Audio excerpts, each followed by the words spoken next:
Week 2 NFL Game Day, Bills Mafia. Thank you so much for tuning in to this morning show. As I said last week, Week 1 and Week 1's morning show, I'll be bringing you a week-to-week morning show, pregame show for every Buffalo Bills fan out there, whether you're from Western New York, whether you're from Florida, whether you're living wherever. Bills Mafia is everywhere, and I want to put out a show each and every week. I want to put out a show each and every week morning leading up to the game. So here we have the TTSP pregame morning show, Week 2. The Buffalo Bills are heading down to South Beach to take on the AFC East arch rival, Miami Dolphins. Is this as good a rivalry as it once was? Has it jumped the shark a little bit? Because both of these teams have been bad for so long. Buffalo obviously has been pretty good these last few years. Miami's getting better, but there was a long time where Buffalo and Miami were very bad, and it was after the Kelly Marino era. Both teams had a real tough time finding their next franchise quarterback. I still don't know whether Miami has found that guy. I think Buffalo has found that guy, but we'll see. I think today's game will go a long way in showing whether or not Tua Tagovailoa is a franchise quarterback or not. Buffalo's defense, bad week for him last week, but for the most part, these last few years, Buffalo's defense has been a very well-prepared defense at stopping mobile quarterbacks outside of Kyler Murray and that Hail Murray. We won't even go there. So everybody that's tuning in right now, thank you so much for tuning in. My name is Ryan Thomas. Of course, this is the Thomas Take Sports Podcast. As I said, TTSP pregame morning show, Week 2, Bills versus Dolphins. In this podcast episode, pregame show, I will be giving you my keys to victory. 3 keys to victory as well.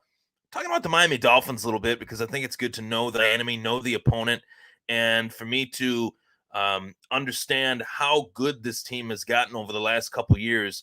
I don't think enough people have been talking about that as far as what Miami has done these last couple seasons to building this defense, building up this offense. Jalen Waddle, solid rookie wideout. He had a good week last week in his NFL debut. He's somebody that I think we should keep our eye on if we're Bills fans, as well as just NFL fans in terms of his talent level. And of course, the Miami Dolphins defense these last few seasons under Brian Flores has gotten exponentially better over the last couple seasons. So Miami is coming off of a close win over the Patriots to start the season. They start in the season 1-0, and to start the season 1-0 is always good, but to start the season 1-0 against the New England Patriots, I think that goes to show you, yeah, they're not the Patriots of years past, but they are a pretty damn good team. They're a well-coached team. They're a team that has a ton of individual role players that fit that role, play that role, do their job. And I think that that's extremely important for us to recognize, yeah, Miami is 1-0 heading into this game. And they're not just 1-0, but they're 1-0 against the Patriots. The Patriots don't have Tom Brady anymore, obviously, but they still do have Bill Belichick. And Brian Flores went against his old mentor and did some really good things coaching-wise in that game, especially on the defensive side of the football. I greatly enjoyed seeing this defense at work. They are a fun defense to watch. Do I root for the Miami Dolphins? Of course not. But game recognizes game, right? Real recognizes real.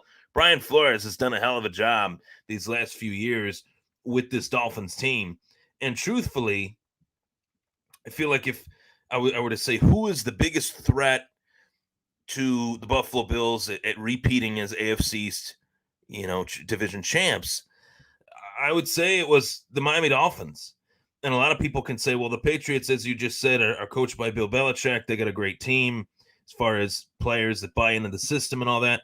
Miami's got a good coach. I respect Brian Flores. I think he's a solid coach in this league.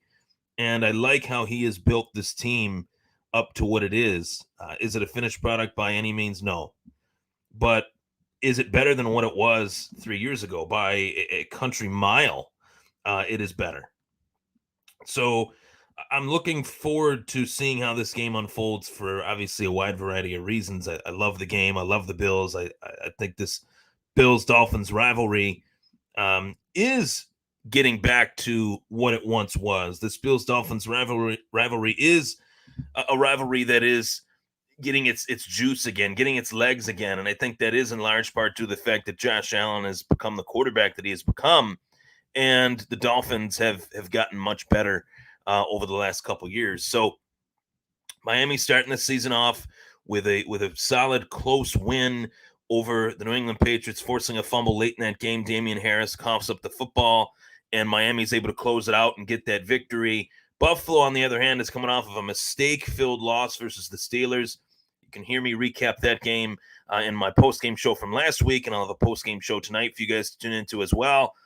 But touching base on really the core reason as to why I think things went wrong in that game against the Steelers, it will be featured in one of my keys to victory. And that brings me to my next point. My next point is the keys to victory, but I have to remind you guys that I want to hear some comments. I want to hear what you guys have to say. So fire away some comments in the comment section below. You can follow me on Twitter and Instagram at Ryan Thomas Take to interact with me more. YouTube and Facebook, the Thomas Take Sports Podcast. Greatly appreciate all the Bills Mafia tuning in to this episode of the show. Now, talked about how Miami's gotten better. Jalen Waddle offensively added to the team this past offseason. I really liked that move. The offensive line has definitely been revamped with a young offensive line to protect their young quarterback, Tua Tagovailoa. And, I've talked about Tua a lot on this show as far as, my expectations for him. Truthfully, I don't feel like he is the guy for Miami. I feel like he's a okay quarterback, but is he the guy to take the Miami Dolphins to a Super Bowl? I just don't think so. I just don't see it. I can't compartmentalize that in my brain of Tua, going above and beyond and getting to that next level and going to that elite status as a quarterback in this league. But I think Miami's done a hell of a job these last couple off seasons at knowing that Tua might not have all of the physical skills that a Pat Mahomes has or that a Josh Allen has, but we're going to put pieces around him that heighten his skill set, allow his skill set to be seen.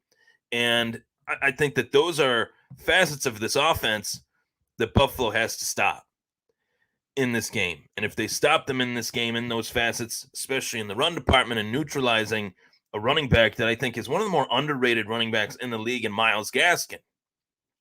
Myles Gaskin really has had a remarkable, year and a half in his career.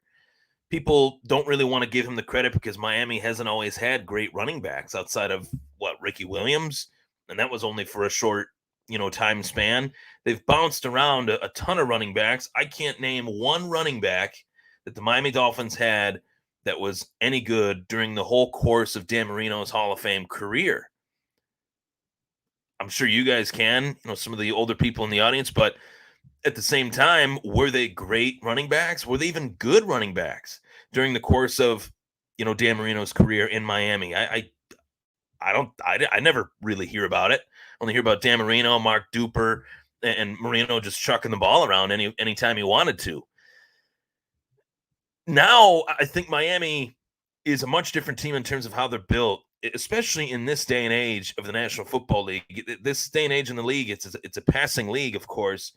I've called it the National Passing Football League before, the NPFL before. And, I think of any team in the league currently that isn't built to pass efficiently, it would be Miami. I feel like the rushing offense, I should say, is far more formidable than what people give it credit for. And Tua is also added into that dimension as a runner, as a quarterback. But Myles Gaskin, I feel, has been a very underrated running back in this short time frame. Maybe due to the fact that it's a short time frame, maybe that is why people do not want to give Myles Gaskin his due. But frankly, from where I'm sitting, I'm seeing a running back that can take it to the edge, can take it to the hole up the middle, is elusive, can break tackles, can catch passes. He's a pretty damn good running back. Is he elite of the elite? No, but he's a young running back that I think is only going to get better as the years wear on if Miami keeps him in the fold and keeps him around long enough to do so. So neutralizing Myles Gaskin is something that I have to put here as the third key to victory for this game. And I put that as a third key to victory because Buffalo's rushing defense, as far as stopping the run, has been a problem for a long time.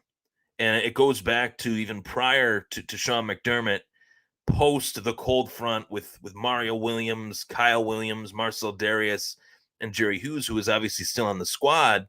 But that was like the last defensive line that Buffalo had that not only could get to the passer in the blink of an eye, but could also stop the run game. So the Bills have recognized that. Brandon Beane, Sean McDermott, they've recognized that. They understand that. They see that. They've added plenty of pieces over the course of the last two off seasons to making sure that this rushing defense is better at stopping the run via the defensive line and also getting to the quarterback. So that's why you bring in a guy like Gregory Rousseau. That's why you bring in a guy like Boogie Basham. That's why you bring in these big, freakishly athletic defensive linemen. Ed Oliver included in that, AJ Epinesa, if I didn't throw him out there already. And you would hope that these four additions, not one, not two, not three, not four, these four additions over the course of a couple off seasons make that stride this year. And in the first half last week against Pittsburgh, Najee Harris was bottled up in the first half, didn't really have many places to go in that first half. Second half, completely different story. Second half, Najee Harris was able to run the football. That adjustment has to be made because if you were able to stop the run in the first, there's no reason you shouldn't be able to stop the run in the second half. But those adjustments need to be made by Buffalo in this lead up to this game, and obviously being that today's game day today at 1:00. So neutralizing Myles Gaskin, pressures on that front seven to do that, and it also, from what I've seen offensively from Miami and watching the tape of last week's game, they use the run game to open up passes over the middle. Tua is not a deep ball quarterback. He can throw a deep ball, but he's not necessarily a deep ball quarterback. He's not chucking it, average yards per attempt, 12 or 16 yards like Josh Allen has on certain occasions in some of these games. Tua is most effective when throwing the ball over the middle. So cover the middle. Matt Milano, Tremaine Edmonds. There are reasons to believe that our linebacking core over the last year and a half has not been efficient at covering the middle of the field. Tight ends in particular. Travis Kelce, Mark Andrews, to name a few, they have been very efficient. And I think another player that's an X factor in this game in terms of covering the middle would be Mike Gesicki, tight end of the Miami Dolphins. He had a bad week last week. Literally wasn't even on the stat sheet last week. I think that changes this week. They're going to try to make that change this week in Miami. Hopefully Buffalo prevents them from doing so. But covering the middle is important because you have a quarterback that can not only drive the ball down the field, he can't drive the ball down the field excessively. And I think that is part of the reasons due to the fact that the injuries that Tua has had over the last few years. He just can't drive his hip into the football and launch it the way that he could at Bama. I haven't seen it yet.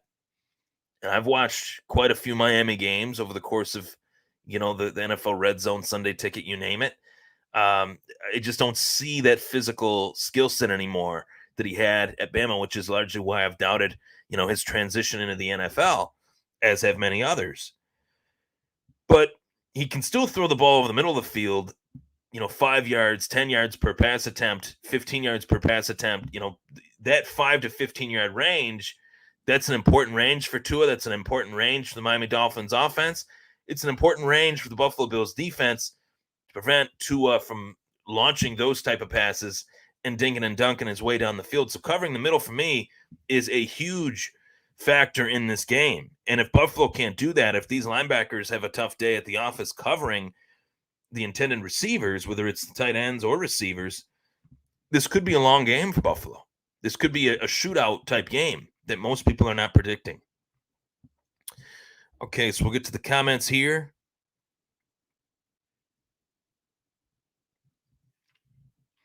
Mary Cicchini, we went in with a game plan and we made no adjustments when it isn't working. And when it wasn't working. And definitely in my, 29 years of living, will date myself here. I've never been more frustrated during a game in terms of last week's game and making those adjustments, seeing that, the trick plays, the dipsy doodle flea fleckers, the 4th and 1, call last week. This game has to be simplified for this opponent, for the Dolphins, for us to beat the Dolphins, I think. And penalties were very important in that game as far as preventing us from going from point A to point B. So we'll see what happens if those adjustments are made, and I'll get to more comments as well. You can keep firing them away before I get to key to victory number 1. Keys to victory for the Buffalo Bills. This number 1 key to victory. Number 1 key to victory for this game between the Buffalo Bills and Miami Dolphins week 2 clash. A balanced attack on offense. Mentioned that this is a passing league, the National Passing Football League. I've made jokes about it over the last, couple years here, and it is a fact. But you have to have some factor, some sort of threat of a run game. And last week I was pissed off. I'll say pissed off. I was pissed off, ticked off that the Buffalo Bills finally decided to run the football when the game was already over. The run game has to be established. I understand who this team has better than anybody. X's and O's wise, we have a lot of talent at the wide receiver position. Stephon Diggs, Cole Beasley, Emmanuel Sanders, Gabe Davis as well. Jake Kumaro, who I think is on the bubble here as far as really breaking out. It's a matter of time, not if, but when he breaks out. And Dawson Knox, I think, has received a ton of flack, maybe a little bit too much flack in terms of the haters on Twitter towards his ability. I think he does have the ability to be a factor in this offense. I think we're going to see it. I know that this guy has put in a ton of work over this offseason. Physically, he looks fantastic. And I think we could see that he's another factor in this offense that doesn't get stated about, doesn't get talked about, I should say, nearly enough. But I've always been a believer. In Devin Singletary. And if there's one player on this offense that put in more work to get themselves physically prepared, more than anyone outside of Josh Allen, it's Devin Singletary. Devin Singletary looks like a completely different human in terms of his physical strength. He's bulked up, and he looks like he could run someone over now, where before he was a smaller back, looked to get to the sideline, looked to create yards falling forward, but now he's looking to create yards by running people over. Not on every run, but he can add that little bit of an edge, put the shoulders in a little bit more than he could last year. I think we've seen that this preseason. I think we've seen that in the season as well. Rattled off that huge run towards the end of the game last week, and I'm saying more of that. I want more of that. I understand that this is a passing offense, but we can still be a passing offense while establishing a run game, especially early in the game. The run game opens up the passing game. It always has, it always will. Football is not that complicated. It's really not. It's complicated in terms of finding the right players to fit your team and establishing who you are as a team. We've already done all that. We've found the right players. We know our identity, but that doesn't mean that we should just abandon facets of football completely. And Brian Daboll has done that. And that's why I've been such a harsh critic of Brian Daboll over the last couple of years, even last year, knowing that, yes, we were passing the football better than anybody, passing the football better than even the Kansas City Chiefs. Yards per game, points beyond that Arizona Cardinals game. We were the front runners as an offense, a juggernaut as an offense in terms of throwing the football. But in the playoffs, you need to be able to run. In the regular season, you need to be able to run. If you're not running the football week one, if you're not running the football week 2 and you start the season off 0-2, you're not making your chances at making the playoffs, I should say, dramatically decrease. So this has to be a well thought out game plan as far as a balanced attack on offense. I want to see Devin Singletary. If it's Matt Breida out there, fine. If it's Zach Moss out there, fine. I would prefer Moss and Breida and Singletary to all be active and used methodically in this game. That's what I want to see. And whether we see it or not, I have my doubts. And if I have my doubts, and if we don't see it, then I think this is going to be a tougher game to win than what most people think. We need to have some signs of a run game in this game to show the opposing team that we have that ability. We have a Rubik's Cube at our disposal on the offensive side of the ball. So we'll go from there. And I think that is, if we do that and we win this game, we have set ourselves up better for week 3.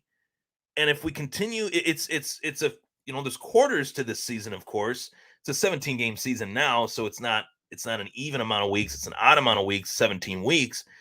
But we have to show something different. There has to be an evolution to this offense. We can't go into these games doing what we did last year. These teams have spent an entire offseason, mainly in the AFC East, probably more so than any other teams in the NFL. They spent all offseason long figuring out how the hell did Buffalo's wide receivers get so open?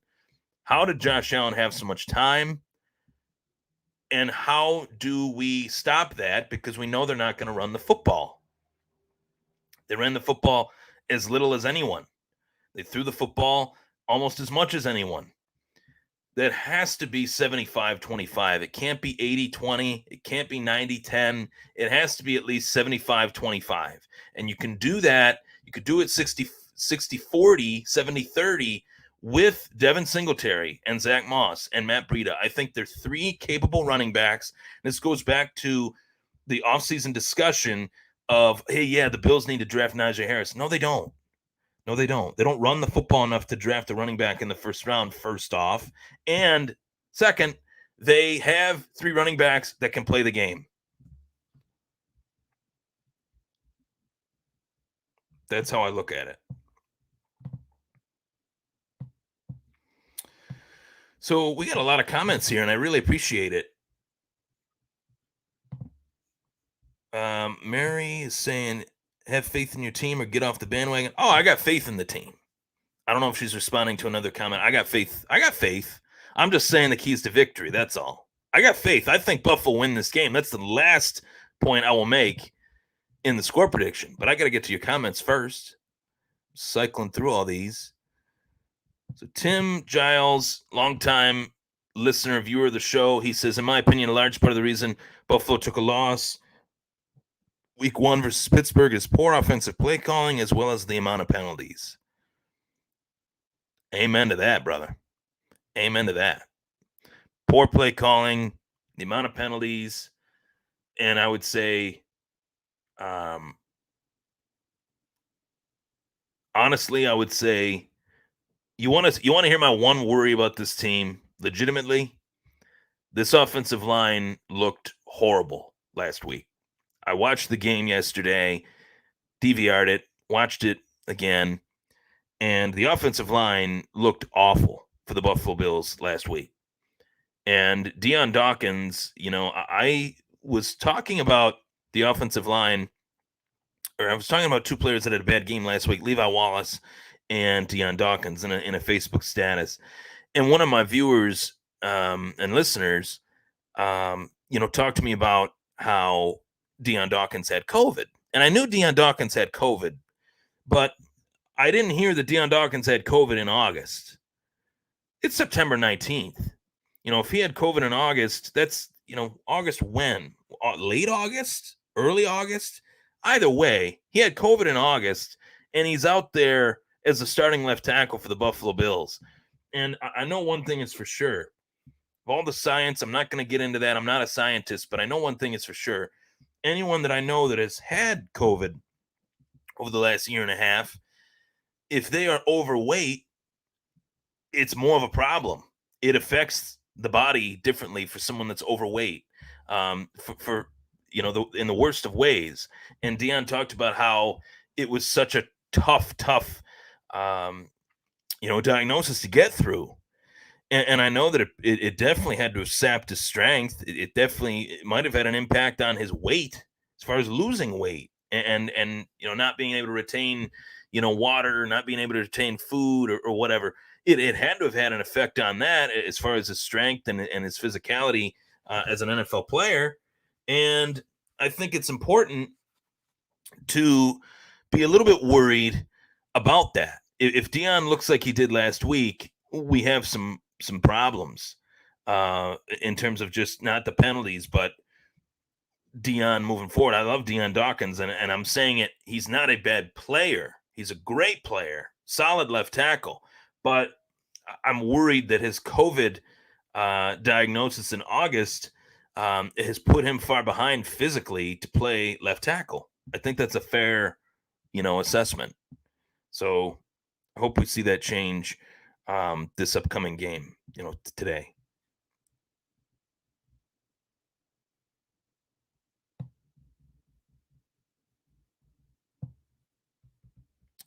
Michael Cavallari says, I love your analogies, and I think you would be spot on, but I think there is a boogeyman haunting this Bills team now. They do have a name on the team by the name of do have a man on the team, I should say, by the name of Boogie Basham. Is it the boogeyman that you're talking about? Because he's going to be boogieing at some point. We'll see. 0-2. I mean, you go 0-1. That's one thing. You go 0-2, whether it's a 17-game season or not. That's not good. It's not good. I mean, that's worrisome to go 0-2. To go 0-2, you can recover, but it's the mindset of losing two straight. How much will that affect this team? Technically losing three straight. If they lose today, they lost to the Chiefs last year. They lost to the Steelers, and they lose to the Dolphins. That's not good. I agree with you. Not bringing Moss into the game was a sign that Buffalo did not and was not going to run. This made it easy for Pittsburgh's defense. Yeah, I was a little shocked that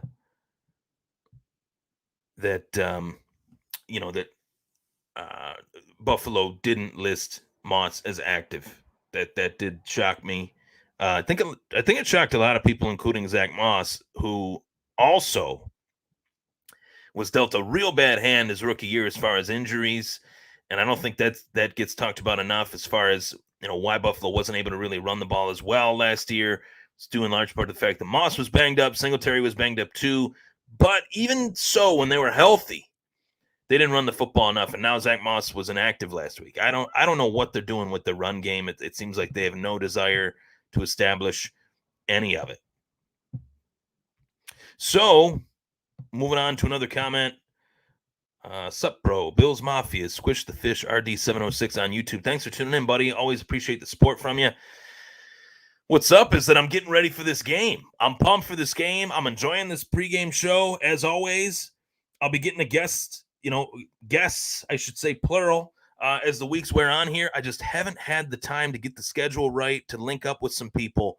Work has been crazy. The day job has been crazy, almost too crazy. You guys understand that better than anybody, right? Everybody does in this day and age. But I will say that I got a lot of really cool things in the works. So just stay tuned. Keep up to date with everything I got going on. I greatly appreciate the support. And I know one thing's for sure, it'll be worth it. Dean Kindig, what's up, buddy? He says, I enjoy the podcast. Let's talk draft soon. Go Bills.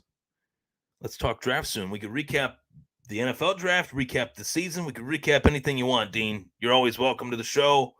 Anytime. We'll set that up. We'll make that happen. And Mary Cicchini says, hopefully I said that right. Cicchini? I think I said that right.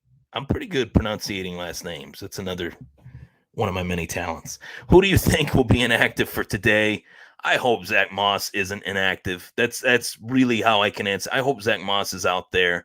I know Emmanuel Sanders is banged up. I haven't heard whether he's a go or not. Some of the guys that I know that are beat writers for the team, they've been, keeping everybody up to date on that, of course, as they have to. But I haven't really heard specifically, who's inactive yet. They haven't released the inactives, but haven't heard specifically whether or not Emmanuel Sanders is going to be healthy enough for this game. So with all that being said, we got a score prediction. I got a score prediction. You guys got to throw down your score predictions as we end the show with score predictions, as always, for the Week 2 battle between the Buffalo Bills and the Miami Dolphins. Week 2 battle between Sean McDermott and Brian Flores. Sean McDermott, I want to say this, okay? Sean McDermott is somebody that I greatly admire based on what he has done for not just this team, but how he has conducted himself representing this team. And Sean McDermott came out last week and talked to the media and talked about how he has battled skin cancer. And I'm thinking to myself, man, this guy has so much responsibility on his plate. This guy has a team behind him, a city behind him, expectations, everything. And he's talking about how he's been battling skin cancer for quite some time. And I'm thinking to myself, props to him. Props to him. I actually got a little emotional there because I think cancer's affected everybody in its own way. Whether you know someone that's had it, whether you have had it, it's affected everyone that I know in some form or fashion. And for Sean McDermott to come out and say, yeah, I've had a few, instances with skin cancer, I'm paraphrasing here, but I thought that was pretty awesome. I thought that was pretty inspiring. If that doesn't get you excited as a player of his, as far as supporting him and being out there for him, I don't know what will. So maybe the Buffalo Bills' motivation in this one will be a little bit different than last week. We'll see. I know there's guys on the team that already knew that, but now that it's public knowledge that Sean McDermott has had his own, battles outside the gridiron, I think this team's motivation might be a little bit different today than what it was last week. So score prediction for this game. Ryan Thomas's score prediction. The Buffalo Bills win 28-24 and move to 1-1. I've talked about it in this pregame show. I truly believe in my heart of hearts that the Buffalo Bills and Miami Dolphins will play a close game. I think they're well matched. Miami's defense versus Buffalo's offense. I don't see this one being a blowout win for Buffalo. Miami at home. Is Miami ever really at home? Let's be honest. Is that stadium ever full? Is it ever even half full?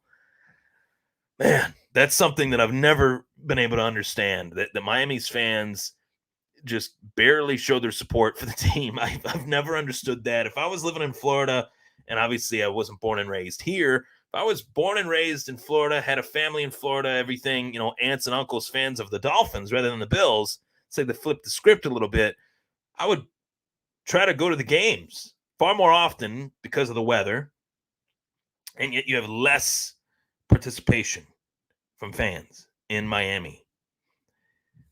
It's crazy. Tampa Bay has, a lot of fans right now because the team's hot, but Miami has just never really been able to get it together as far as their fan stadiums and everything. So stadium fans in the stadium, I should say. So Tim Giles says 27-10 Buffalo. He's got the defense shutting it down. RD706 says 49-14. Wow. So the offense gets cooking in this game. He's got the full belief in his heart of hearts that Josh Allen is Miami Dolphins daddy, and the man that has 17 touchdowns, 4 interceptions, over 1,500 passing yards, and a passer rating of 114 against the Miami Dolphins is going to get it done again against the Miami Dolphins. Who could blame him? And Mary has the Buffalo Bills winning 30-17. So you guys think this game's going to be more lopsided than I do. I am going to give Miami respect as far as how they've made their team better. I'm going to try to get some other comments here. I have this posted to some other pages. So let's do this here. Let's go to the comments. Buffalo can and should win this game. I'm not seeing a name that I can actually read. It's like symbols. It's kind of different. So that's how I have it going down. 28-24. Buffalo gets to 1-1. And this is going to be a fun one. When is it not a fun game when the Buffalo Bills are playing the Miami Dolphins? Squish the fish. We're heading to Miami. Bills Mafia strong in South Beach. I'll be sure to be back on the Thomas Take Sports Podcast tonight for the Buffalo Bills post-game show, recapping all the things that went down in today's action, as well as action around the National Football League. Shocks and stars, shocks and standouts. I did that last week. My shocks and standouts of week 1, shocks and standouts of week 2 will be done as week 2 wraps up on Tuesday. So tune into that, as well as Waiver Wire Wednesday. Who do I think you should add to your fantasy football squad and why? Stay tuned for more. I'm Ryan Thomas. That was the Thomas Take Sports Podcast. Go Bills.